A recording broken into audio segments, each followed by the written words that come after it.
Sex is the life force energy that runs through us all. Can you use sexual energy for your spiritual evolution? Or perhaps for emotional healing? Is it even possible? Clinical sexologist Dr. Martha Tarlee will explore all these and more on Eros Evolution on OMTimes Radio.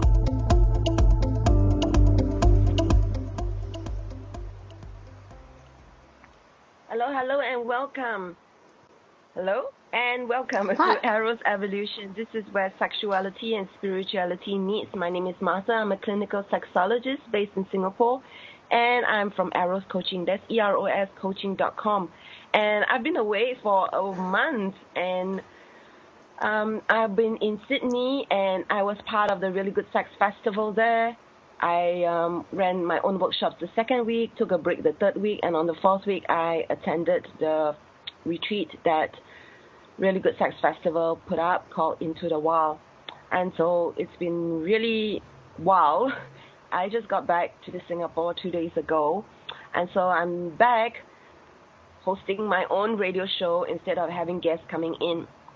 And today we're talking about really real sex ed, okay? So I've just been in the Really Good Sex Festival, and we're talking about real sex ed, sex education, what it is and how to do it. And we are with Rayne. She has a PhD, and she's been working in education for the past 2 decades with an expertise, of course, in sexuality education.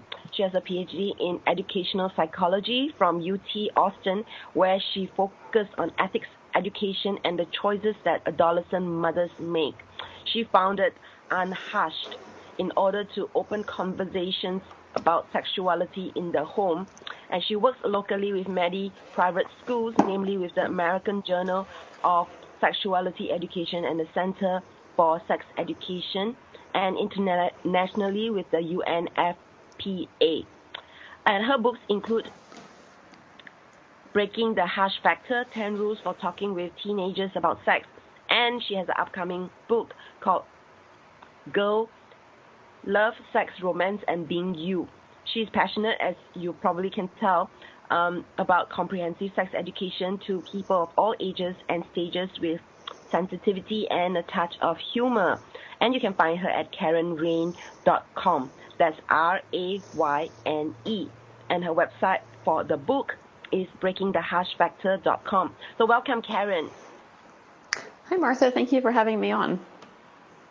Thank you so much for saying yes. You were highly recommended by Bill, and he's been working with you at the Center for Sex Education, I believe. Yes. Yeah, for, maybe four years now, I think. Yeah. He highly recommended you as one of the leading people who is in this field right now. So tell us a little bit more about your work. You work with a few organizations, you said. And what organizations I work with? Yeah.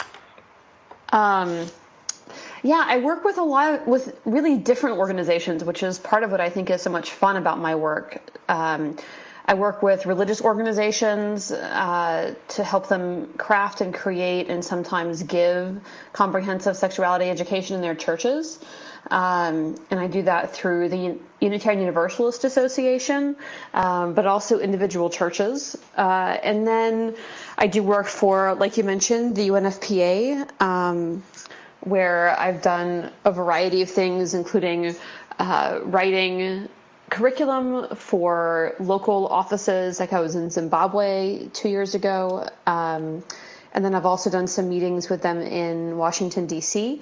Around advocacy for CSE, or comprehensive sexuality education. So I work with a really pretty wide range of orgs, which is really fun. I'm just finishing up a project with Girls Inc., which is an after-school program in the United States. And they see, like 200,000 or 300,000 girls between the ages of 9 and 18 every year. And so I've helped them develop their lifespan sexuality education program. So, yeah, as you can see, I do a lot of different kinds of things depending on the organization and what their needs are. That's really awesome. And of course, as today's show title is about real sex education. And this is a pretty obvious question, and I'm sure you hear this all the time. Why is it so important to have comprehensive sex education? And maybe before that, what in the first place is comprehensive sex education, and how does it compare with abstinence-based sex education? Yeah, that's a great place to start. So comprehensive sexuality education is very much what it sounds like. It's when you talk about everything related to sexuality. So abstinence-only sex education focuses really exclusively on not having sex without a lot of information about, anything beyond saying no to sexual encounters. So it misses information around biology and anatomy and the ways that reproduction happens. They miss information about things like how to stop reproduction from happening if you are engaged sexually with someone. But then it also misses lots of things like identity and thinking about decision making as it relates to ethics and morals. And the conversations about communication within abstinence only are only about saying no rather than the broader spectrum of what communication needs to be in a romantic or sexual relationship, whether there's, sex happening or not in that context. So comprehensive sex education brings all of those things in together to this really broad program that I think has the potential, and my students have certainly told me, that it changes their perspective on their relationships with people who they care about, and in a positive way. So it enhances this broad spectrum of connection and contact. So something like flirting is an example. How do you tell when someone's flirting with you? How do you respond if you want them to flirt with you versus if you don't want them to flirt with you? Those are the kinds of things that can come under the broad umbrella of comprehensive sexuality education that don't for abstinence only. Great. I just want to ask this right now. What are some of the sensitive topics when it comes to comprehensive sex education versus abstinence-based?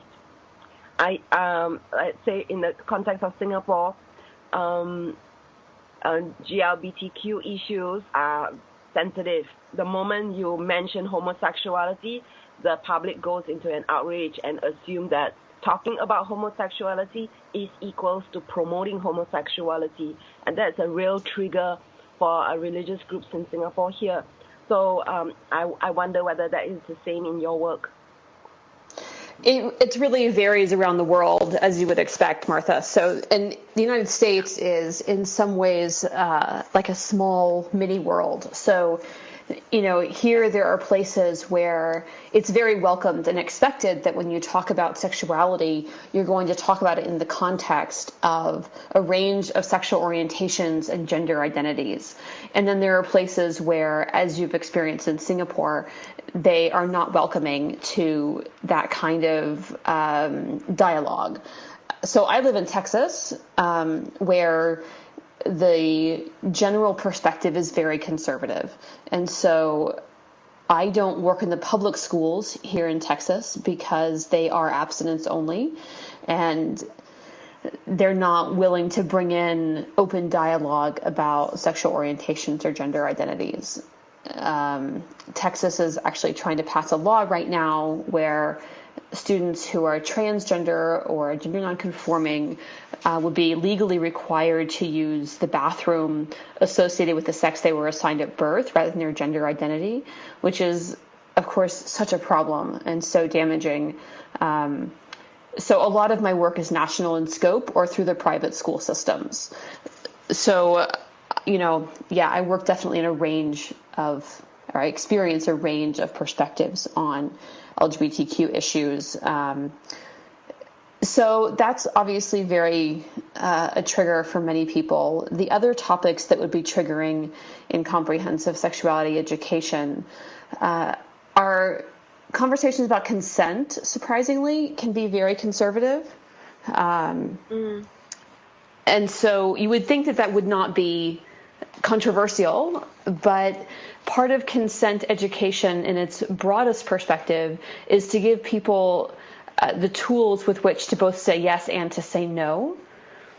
And so that the tools to say yes authentically through an internal decision-making process and then a communication process with their partner is very contentious. I see. Okay.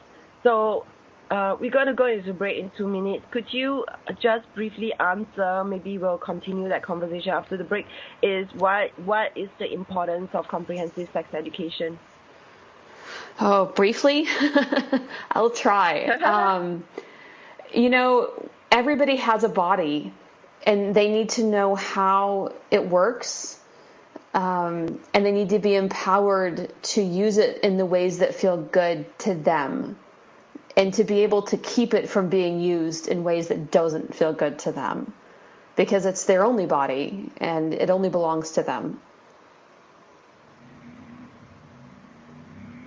Beautiful answer. Yeah, I think that ideally that's what comprehensive... Yeah. Oh, sorry. I think that ultimately that's what comprehensive sexuality education hopefully does.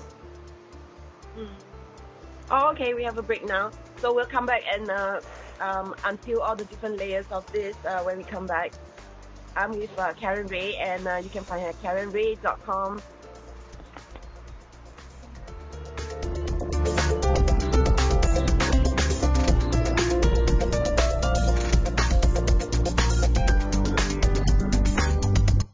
Your conscious lifestyle on steroids. OMTimes Radio. IOM-FM. Host your show on IOM-FM, the radio network of OMTimes Media, one of the more recognized brand names in the conscious community, and is backed by the extensive marketing reach of OMTimes. Hosting a show on IOM-FM immediately connects you with our extensive dedicated community. Hi, I'm Kelly Fox, host and astrologer of The Astrology Show. Each week, I'll give you access to the current transits, which are a valuable tool that provide astrological information to help unlock the potential each of us has. Understanding the stars can help steer us in the right direction to make better informed choices. So if you're wondering what's going to happen in your week ahead, be sure to tune in to The Astrology Show for guidance. Mondays at 9 p.m. Eastern Time. Every 2 minutes, an American is sexually assaulted. The majority of victims know their attacker. It could be your friend, your neighbor, or someone you met at a party. If you said no, it's rape, and it's a crime. This is Christina Ricci with Rayne. Call the National Sexual Assault Hotline today at 1-800-656-HOPE or visit rain.org.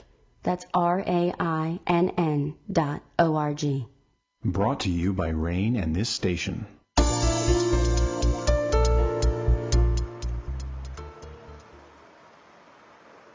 You are listening to OMTimes Radio.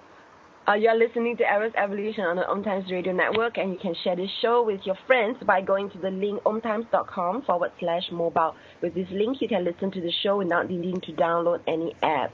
That's really cool. And I'm talking about real sex education with Karen Ray, Dr. Karen Ray, that is. She has a PhD in educational psychology from UT Austin, and she provides sexuality education to people of all ages, writes sex ed curriculum, and trains sexuality educators in the U.S. and around the world. She believes that comprehensive sexuality education is a basic human right because knowing about the body you live in is the first step to personal autonomy. She will be discussing today's show how to make this large goal actionable both in the home and in group environments. So welcome back, Karen. Thank you. Just before the break, we were beginning to talk about the importance of comprehensive sex education, and you mentioned exactly what I just described in the write-up, which is that we all have a body, and we need to be empowered to use it in ways that feels good to us. Is there anything else that you would like to add? Well, the other part of it is, definitely risk avoidance, which is that when people engage in sexuality without understanding the ramifications of what might happen with different kinds of sexual acts, they put themselves at risk and potentially their partner at risk for things that they aren't prepared for. And so, I don't like to talk about sexuality or sexuality education in terms of risk avoidance, but there is definitely a piece of it there, which is, and it is also based in human rights, which is that the access to being able to make accurate decisions based on, the physiology of our bodies is really important. The misinformation that young people come to me with is just outstandingly horrifying, and I wish that none of them would have reached, the age of being a teenager or a young adult with this gross kind of misinformation about their bodies and how they work. So just in a very practical sense, comprehensive sexuality education provides a firm basis for understanding the physiology and anatomy. Yeah, I definitely agree with that. How will you know what if we're gonna be having sexual experiences? Is good to know the risk as well in the acts that we're doing. We can make accurate decisions, like what you said, and it's our body, and we need to not just feel good about it, I feel, but also feel safe, and that's different for different people how that looks. Yeah, definitely. Have you heard of or seen the musical Spring Awakening by any chance? No, I haven't. Tell me more about it. Well, it was originally a play that was written in Germany in the 1880s. And then in the last, 10 years or so, it was translated into English and then set to music, modern current music style. And it was a play that ran on Broadway, and now it's toured around the United States. I don't know if it's gone much farther or not. But it's about teenagers kind of learning about themselves. And part of what's so fascinating to me about it is the timelessness of the issues. That these issues were being written about, 140 years ago, and now we're seeing teenagers with the same exact kinds of questions and problems, and that we haven't yet figured out how to educate effectively around these is really interesting. So one of the characters asks her mother how people get pregnant, and her mother refuses to answer. And then, it's a bit of a, I'm going to burst the suspense here, but she gets pregnant later in the play, or in the musical, and doesn't know how it's happened because she just knows that it happens when you get married. And she's like, but I am not married. How is it possible that I'm pregnant? And, that there's still young people who are unsure how someone gets pregnant now is just appalling. Yeah. Now that you mentioned the show, I think I did watch it in Singapore. They did do it, and yeah, you're right that the issues that used to affect people are still happening, and these problems are still not resolved. So, what do you feel as an educator, working with you mentioned churches as well? How do you feel that we can be tackling this issue of the lack of sex education? Yeah, in churches, I feel like there is kind of a historical pressure not to talk openly about sex, but I'm seeing that shift in more and more denominations, which is very exciting to me, and coming to this place of a deeper kind of openness. There's these two kind of spiritual perspectives on sexuality, just very broadly, I think, Martha, not to say that these are the only ones, but just very broadly, there's the idea of sexuality itself and the sexual connection and the sexual act as being something that is itself holy and spiritual. And then there's the perspective that the sexual act and sexuality broadly is more of the body and therefore not spiritual. And what perspective someone takes on this really influences their, I think, capacity to talk openly with their young people about sexuality. If they're looking at it as something that's very base, then they're not going to be willing to have a dialogue with, a 10-year-old or a 12-year-old about what intercourse is and how it relates to conception and pregnancy. But the people who I know who see it as itself a spiritual act are much more open and really do want to talk with their young people about how it is this really important part of their humanity in the same way that their spiritual beliefs might be. And so that's where I see this big difference and a rift between the churches and the communities that are open to talking about sexuality and the communities and the churches that are not willing to talk about it. So that shift from thinking about sex as being base or primal as opposed to it being this higher kind of connection, I think really helps people think like, oh, if I see it in that light and if I think about it in that context, it does become something that I want to talk to my young person about. This is very interesting because in the world of Tantra, they do see sex as spiritual and holy, and religions are starting to see that as well. Yeah, they are. And it's a really beautiful shift. I'm working with a lot of Episcopal communities in my local town, and it's been really fun to see them like talking within their own communities about why this should be part of their spiritual mission, to educate fully and comprehensively about sexuality. That's great.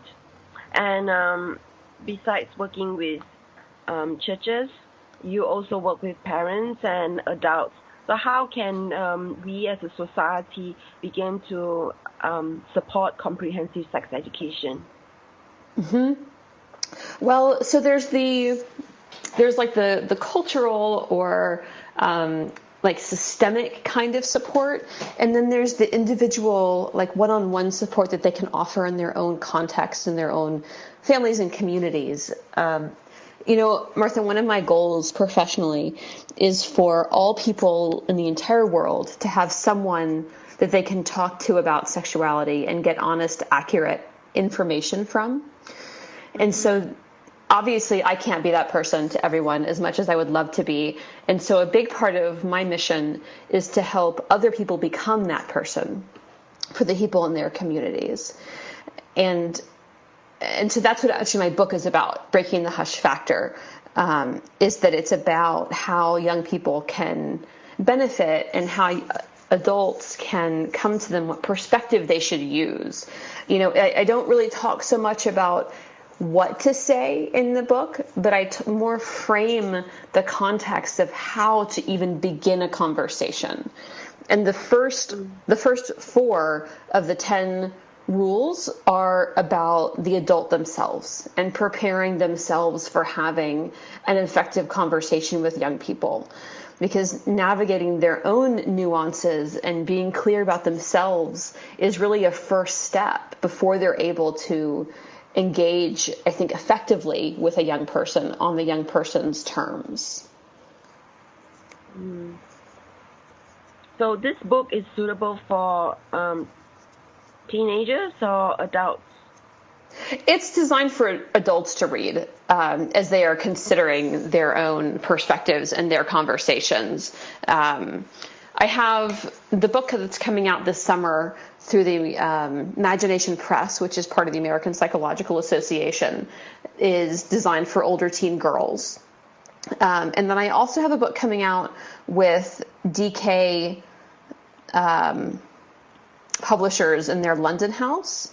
And that book is going to be for actually teenagers and their parents to read together, which I think is really interesting. It's called How to Help Your Kids. Yeah, I believe it's called Help Your Kids with Adolescence. And then I think that there's a subtitle, because, but I'm not sure what it is. They have a whole series about how to help. Great. Yeah, I actually have your book, Breaking the Hush Factor, and I'm sorry to say I should have read it before this show, but I haven't. And, I've been traveling and quite chaotic and things like that. So, yeah, I know that your book was really highly recommended, And you mentioned already a little bit about the content. There are 10 rules for talking with teenagers about sex, and the first 4 rules is about, again?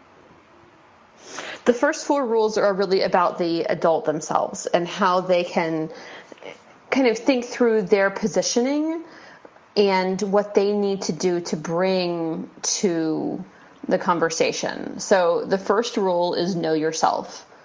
And so if you're thinking about engaging with someone else in a conversation around sex and sexuality, which can be so emotional and so deep and personal, being really clear about yourself first is important. The second rule is that it's not about you, which is to remind parents and adults that, when they're talking with teens, they really need to let the teenagers be the star of that show. If they want to talk about themselves or their perspectives on things, they can find other adults to do that with. And then rules 3 and 4 are also very much tied into that, which are stop talking and start listening. It's teenagers are really in this developmental place where they need to consider their own ideals and their own morals. And if they're able to do that in a place that's somewhat adult moderated, so there's an adult there mostly listening, asking some questions, maybe, giving some back and forth, dialogue around some of the deeper issues. It lets the teenager suss out their own patterns and opinions about things without it being muddied by their peers, which are far more likely to muddy their perspectives. And so then if they're able to take their own ideals into the conversations with their peers, they're much more likely to be able to hold true to those than if they were trying to figure them out among their peers. That's good. Okay, we have a break, and we'll come back and talk with Karen again after the break.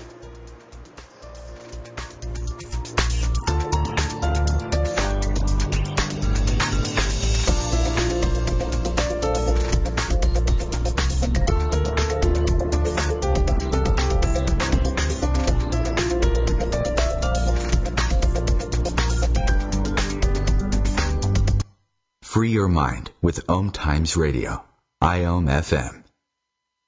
OMTimes Magazine is one of the leading online content providers of positivity, wellness, and personal empowerment. A philanthropic organization, their net proceeds are funneled to support worldwide charity initiatives via Humanity Healing International. Through their commitment to creating community and providing conscious content, they aspire to uplift humanity on a global scale. OMTimes, co-creating a more conscious lifestyle.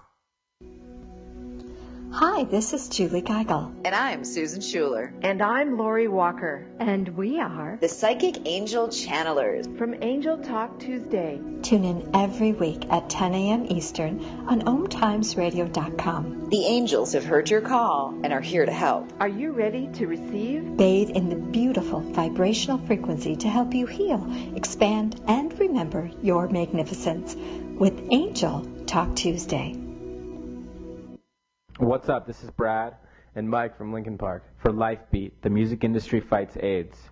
Listen up, times are tough and you get a lot of things thrown your way. If you're being pressured to have sex and you're not ready, then say no. If you're having sex, be smart and use protection. Respect yourself and protect yourself. For more information, call the National AIDS Hotline at 1-800-342-AIDS or log on to www.lifebeat.org.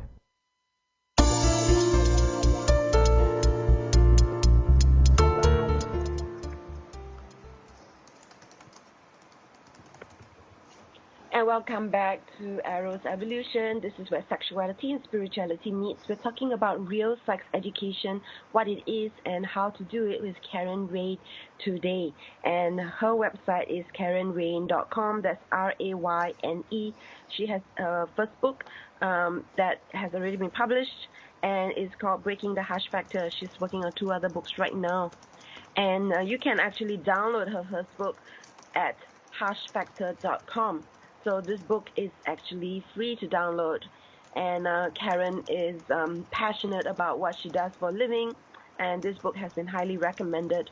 So I definitely recommend listeners to make that extra effort, download that book, read it, and begin to influence your community with more positivity, because the world really needs more comprehensive sex education. So welcome back, Karen. Thank you. It's good to be back.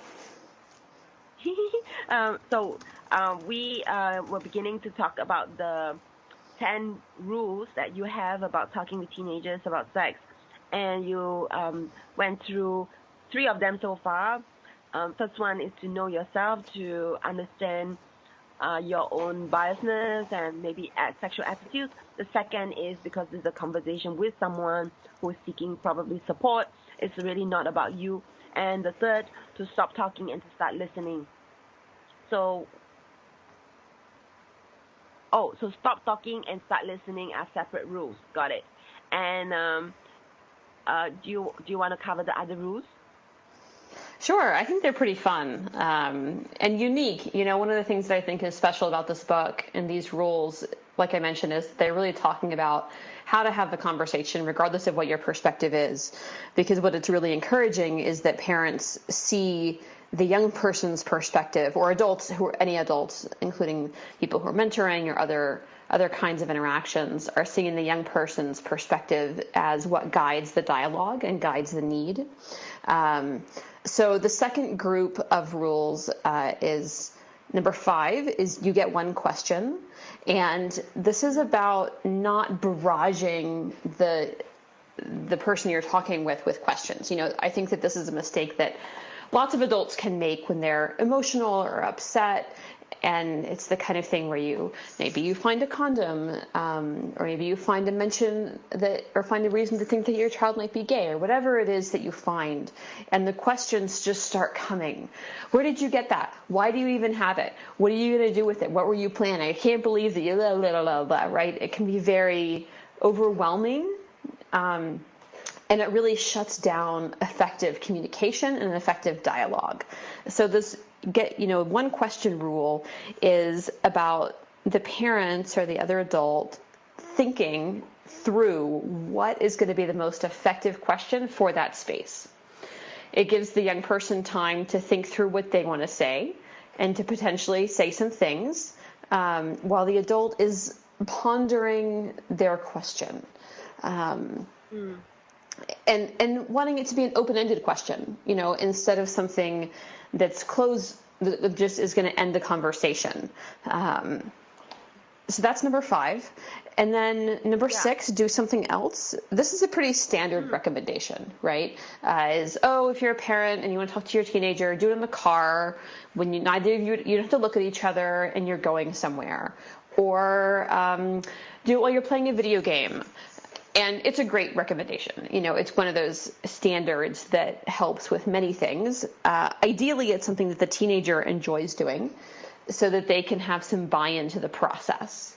And whatever it is that they enjoy, maybe it's baking, or maybe it's going on a hike, maybe it's computer games, or maybe it's a board game, whatever it is, something going on in the background where the people don't have to be quite so intensely involved as if they were sitting, across from each table at the dinner table. And this kind of all they have to do is just look at each other and talk. That can feel very awkward. Number 6 then is do something else. And so, I'm sorry, I already did that one. Number 7 is pleasure and pain. And this speaks to the need to talk about both. Because sexuality is, of course, capable of providing so much of both. And this is one of the places where I feel like abstinence and sexuality education goes wrong, is that they are more likely to only talk about the pain involved or the potential pain in sexual connections. And everyone knows that there's pleasure involved in sexuality. If someone comes to a teenager and starts to say, let's just talk about the bad things, the teenager is far more likely to just write them off and to dismiss them as having anything useful to say. And legitimately so. They're like, well, there's more to it than this. And so you're hiding something from me and I don't know what it is. but I know that you're hiding information. And, Martha, in Austin, I have a business, and I do comprehensive sexuality education through my business. And I've been doing it long enough now that I'm having more and more young adults come back and talk to me about their experience, and more parents come back to me and talk to me about their children's experience. And it's just beautiful, because kids leave my comprehensive sexuality education class really feeling like they have no interest in having sex, overwhelmingly. They're like, you know what, there's a lot involved in that, and I am not ready for it. It's going to be great when I am ready. As opposed to like, oh, I don't know what this is. I don't know what it involves. And so I'm just going to try it out. And that's what limiting the dialogue to either the pain or the pleasure potentially involved in sexuality does to the young person, is that it leaves them wanting more information. Whereas comprehensive sexuality education, but then also dialogue, comprehensive sexuality dialogue in the home or other environments, it doesn't leave them wanting information and needing to go out and find it. They feel like they've got it all. So then these last three, rules 8, 9, and 10, are really about encouraging the parent or the adult to keep engaging. So number 8 is be cool like a cucumber. And so that's about staying calm, because it can be shocking. I have 3 kids, and as they grow from being little babies into being teenagers who maybe they cuss, or maybe they talk about sex in a raunchy kind of way, there's lots of ways that we can be shocked, because our perception of our children doesn't change as quickly as their self-perceptions do. Their self-perceptions can just change so quickly because they're evolving at such a pace. It's just remarkable. They're like toddlers, and how quickly they're growing and developing their physical bodies, but also their self-concept and their cognition and understanding of theoretical concepts. It's all just happening very, very quickly. And so it's not surprising that the adults in their lives, their perceptions of the young people don't evolve as quickly as the young people's own perceptions of themselves. So as the adults, we have to be able to stay calm and in the moment with our teenagers when they're showing us their evolution, and letting them have that space. And when we need to talk about it, or, get some of it off our chest, or go be astounded, or, oh my goodness, I had no idea that my teenager thought about these things, or wanted this, or felt this, that's something to do with our adult friends and our adult support network, rather than reacting in the moment to our teenager. Number 9 is about being courageous in this process and being willing to take on whatever it is that happens. So let me tell you a little story about this. One of the reasons that I love this rule, I used to teach at the college level, and I had my students create sexuality in the media images. Like, it could be advertisements or public service announcements or music videos or whatever. They could choose their topic, but it had to be a positive representation. And so many of my students chose teenage parenting and teenage pregnancy because they thought it was interesting, but they really struggled to come up with a positive image around these things, because they all wanted to be like, oh, don't get pregnant, but that's not positive. That's a negative statement. And I had one student one year create a picture, and it was a series of public service announcements with pregnant teenagers, but the words were directed at the pregnant teenagers' parents. And they were all along the lines of, just because her parenting is starting doesn't mean that yours is ending. Which I just found really powerful, and really speaking to this need to continue to engage and to continue to be courageous as a parent around this topic. And then the last one, never surrender, is this idea of this imagery of Sisyphus pushing the rock up the hill every day. And it can feel a little bit like that as a parent of a teenager, that you're pushing this rock up the hill every day, and then it rolls down again, and the next day you have to have the same conversation again about whatever it is that you're talking about, because your teenager has in some small way evolved and needs it again. So those are my 10 rules. Great. I love them. Yeah. I really love them. I like especially the one about pleasure and pain, because in sexuality we talk about the play with pain and pleasure, and here you're talking about the importance of talking about not just the pros but also the cons. Like it's important to say don't do this, but we don't talk about the positive messages around it. So instead of saying don't have sex, it's important also to talk about how wonderful it is with the right partner or partners. Yeah, absolutely. Yeah. So this is great. And also the one about you get one question. Instead of being in reaction, we go into response, and we put aside the thought to think about what you mentioned, the most effective question to that conversation. So instead of telling, we now actually go into coaching. Yeah, right. Because it's not effective to tell teenagers the things that you need to support them in their own process. Yes. So these are your 10 rules, and you mentioned that also the book is free to download. So how is the response to your book? What are some of the feedback that you've been receiving? Oh, I've just gotten some really beautiful feedback, Martha, and it's been lovely to talk with some of the parents who have read the book and started implementing some of the practices in it, and just talk about what a change it makes in their relationship with their teenagers.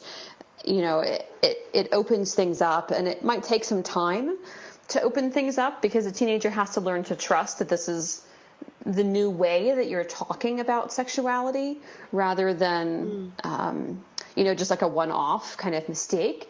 So it might take a little bit of time, but it really shifts the family dynamics in ways that parents are overwhelmingly grateful for. There's so much advice thrown at parents. Oh, here we are at the break, it seems. Yes, we have a break, and we'll come back and talk about your book. In the meantime, people can download hushedfactor.com. Download it at hushedfactor.com.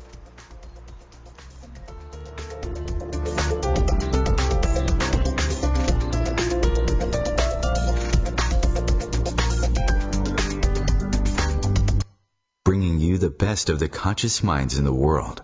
OMTimes Radio, your conscious lifestyle on steroids. The number one reason girls drop out of school in Sub-Saharan Africa is lack of access to feminine hygiene products. The Pads for Schoolgirls Project, an outreach of Humanity Healing International, is changing this paradigm by setting up sewing programs at schools, teaching girls a vocational skill, while producing the reusable pads that help keep them attending classes. The girls pay it forward by making and giving pad kits to other girls in need. To learn more, visit humanityhealing.org. Humanity Healing is where your heart is. Join me, Tammy Adams, intuitive life coach and spiritual healer, for my new show, Karma Talk. Learn how to get rid of your karma so that you can start living the life you are meant to live. I am not going to tell you what you want to hear, but what you need to hear. Join me on Wednesday at 12 p.m. Eastern Time for Karma Talks on OMTimes Radio. It's on us to stop sexual assault. To get in the way before it happens. To get a friend home safe. And to not blame the victim. It's on us. To look out for each other. To not look the other way. It's on us to stand up. To step in. To take responsibility. It's on us, all of us, to stop sexual assault. Learn how and take the pledge at itsonus.org.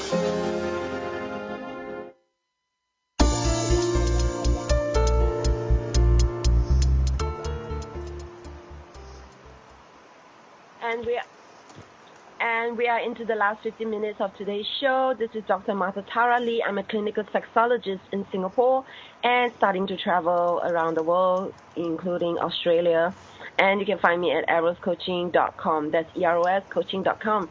And I'm with a colleague and somebody I really respect. She's Dr. Karen Ray. And if you haven't been listening to today's show, you have missed her 10 rules to talk with teenagers about sex, and you can always listen to it by listening to our playback, basically.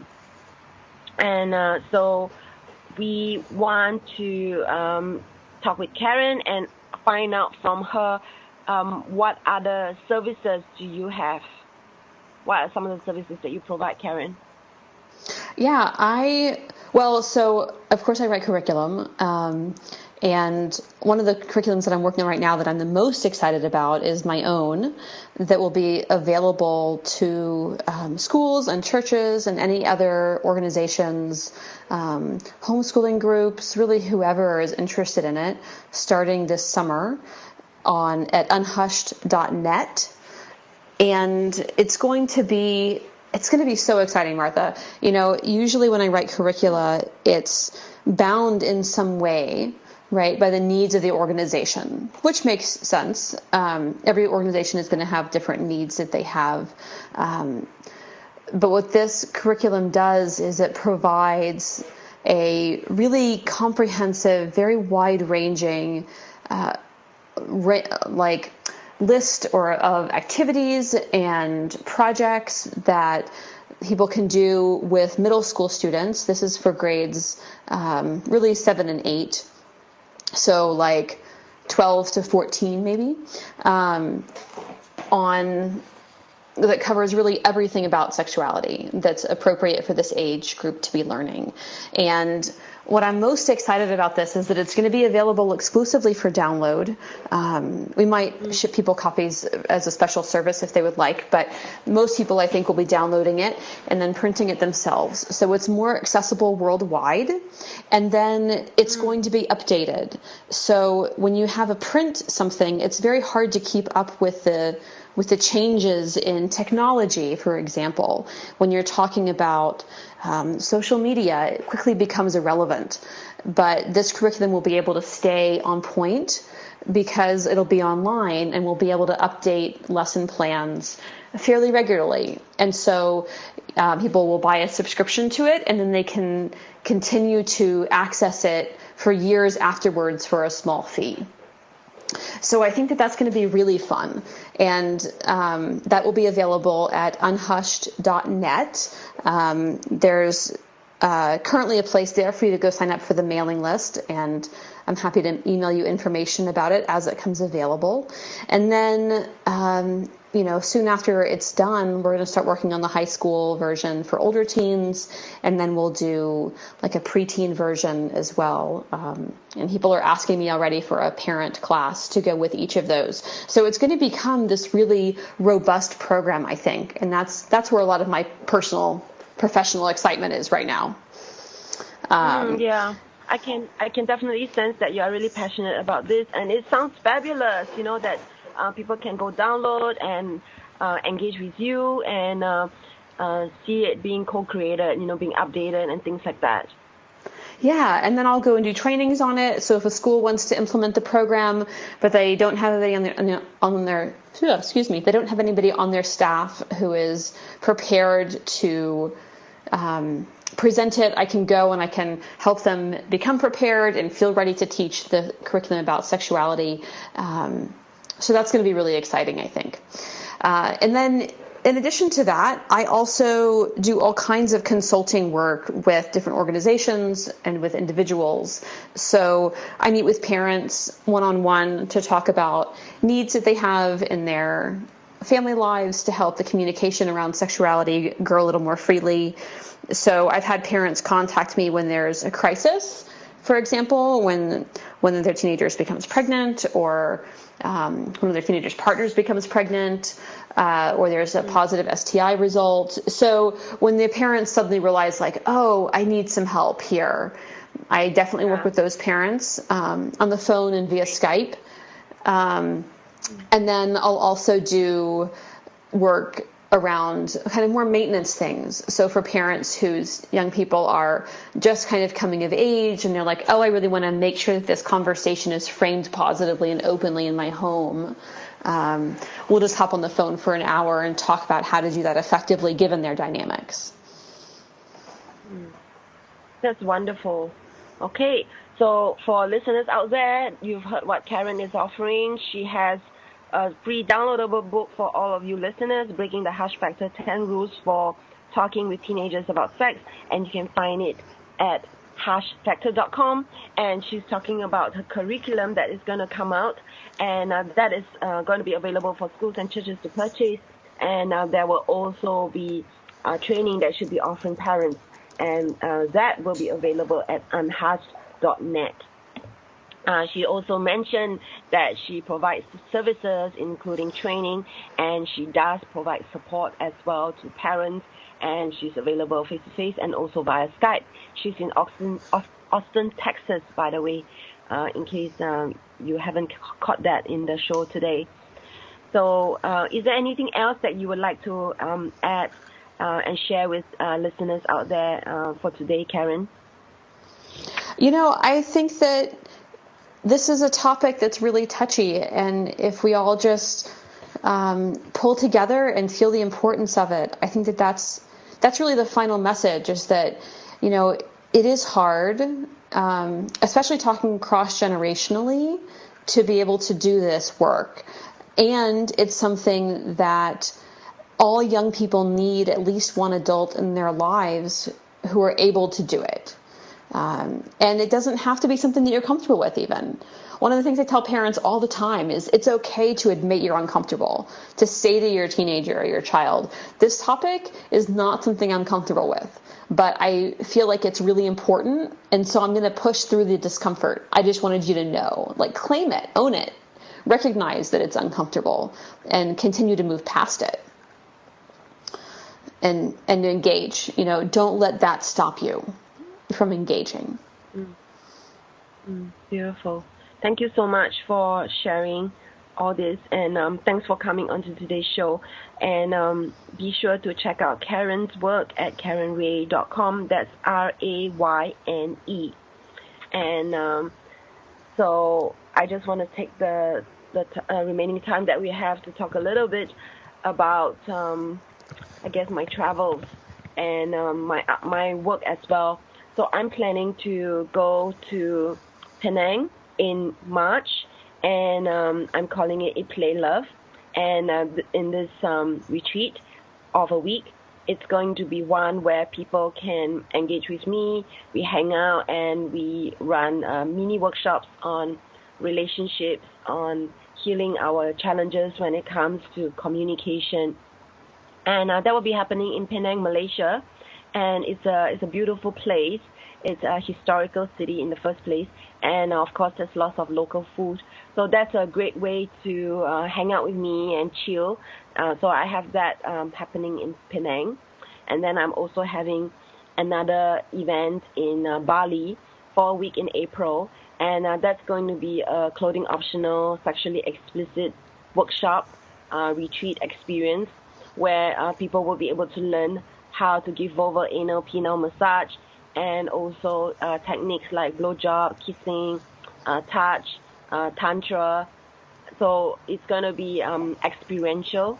So unlike the one in Penang, which is more focusing on relationships, the one in Bali is going to be more focusing on techniques based, as well as, of course, the importance of consent. And I'm looking at my schedule for my speakers, and next, yes, so who do I have next week? Sorry, just let me go into the system. So like Karen, I also provide coaching, and I also work with adults who have all kinds of sexuality issues. Unlike Karen, I don't do sexuality education in schools or organizations right now. What I do is I work a lot with adults who have sexuality concerns, and usually they have an issue like, for instance, premature ejaculation, erectile difficulties, low sex drive, and I work a lot with clients who have vaginismus. Basically, it's a condition that happens when the vagina shuts down, making penetration difficult or impossible. Okay, I found my guest. Okay, so next week we have Dawn Beck and Gerard Getz, and they're going to be talking about how long-term couples can keep the love going in their relationships. So I've had them on this show previously, and they teach Tantra. So they've had previous shows. They talked about how to engage in Tantra, and they talked about the differences when it comes to masculinity and femininity and what it means, and how you can engage in conscious sexuality. So I'm going to have Dawn and Gerard Getz back next week. So stay tuned to Eros Evolution. This is where sexuality and spirituality meet. And if you have any questions, suggestions, feel free to contact me, reach out to me, drop me an email, and you can find me at drmarthalee@eroscoaching.com. That's drmarthalee@eroscoaching.com. And don't forget, once again, you can find Karen at karenray.com. That's RAYNE. So this has been Martha, and thank you for tuning in. And in the meantime, keep having great sex, because sex is amazing, and we all love sex. At least I do. So goodbye, and have a good week ahead.